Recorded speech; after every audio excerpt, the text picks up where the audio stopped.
La Convention du Conseil de l'Europe du 25 octobre 2007 sur la protection des enfants contre l'exploitation et les abus sexuels consacre deux catégories d'abus sexuels commis sur des mineurs. Il s'agit d'une part du fait de se livrer à des activités sexuelles avec un enfant qui n'a pas atteint l'âge légal pour entretenir des activités sexuelles. Et d'autre part du fait de se livrer à des activités sexuelles avec un enfant en faisant usage de la contrainte, de la force ou des menaces, ou en abusant d'une position reconnue de confiance, d'autorité ou d'influence sur l'enfant, y compris au sein de la famille, ou encore en abusant d'une situation de particulière vulnérabilité de l'enfant, notamment en raison d'un handicap physique ou mental ou d'une situation de dépendance. En droit belge, deux incriminations distinctes concernent les abus sexuels sur mineurs. Premièrement, l'attentat à la pudeur commis avec ou sans violence et menace. L'attentat à la pudeur se définit comme tout acte d'une certaine gravité et portant atteinte à la vie sexuelle d'une personne telle qu'elle est perçue par la conscience collective d'une société déterminée à une époque déterminée.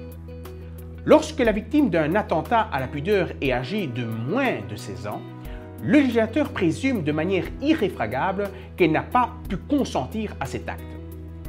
La peine de base prévue pour un attentat à la pudeur sans violence ni menace sur la personne ou à l'aide de la personne d'un enfant âgé de moins de 16 ans est la réclusion de 5 à 10 ans. Cette peine passe toutefois de 10 à 15 ans de réclusion lorsque l'auteur est un ascendant, adoptant, frère, sœur de la victime ou toute personne qui cohabite occasionnellement ou habituellement avec ces dernières et a autorité sur elles, et ce même si le mineur est âgé de plus de 16 ans. Si des violences ou des menaces ont été exercées, l'attentat à la pudeur sera sanctionné d'une réclusion de 5 à 10 ans si le mineur était âgé de plus de 16 ans et de 10 à 15 ans s'il était âgé de moins de 16 ans. Le viol, quant à lui, implique nécessairement un acte de pénétration sexuelle de quelque nature que ce soit et par quelque moyen que ce soit, commis sur une personne qui n'y consent pas. L'absence de consentement est notamment présumée lorsque l'acte a été imposé par violence, contrainte ou ruse. De même, si la victime est âgée de moins de 14 ans, il y a une présomption irréfragable de non-consentement. S'agissant de la peine applicable, le législateur prévoit un système d'aggravation de la peine en fonction du jeune âge de la victime. Si la victime est un mineur âgé de 16 ans ou plus, le coupable pourra être condamné à la réclusion de 10 à 15 ans.